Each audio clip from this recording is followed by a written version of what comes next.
Moving in Boston? If your truck shows up without a permit, you could lose your spot and your whole schedule.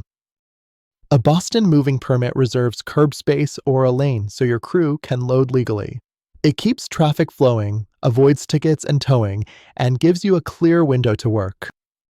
You'll hear a few names: street occupancy for partial lane closures on tight streets, temporary no parking to reserve curb space with posted signs, residential single address short duration, commercial business moves or repeated use.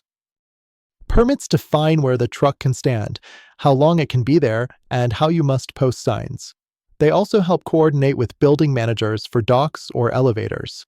Plan arrival, staging, and routing in advance. Boston's historic streets leave no room for guessing. Don't want the paperwork?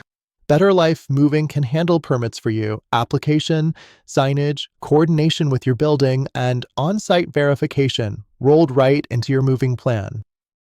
Make your Boston move simple. Secure the right permit, post signs, and arrive ready. Or let Better Life Moving do it all so you can focus on moving day.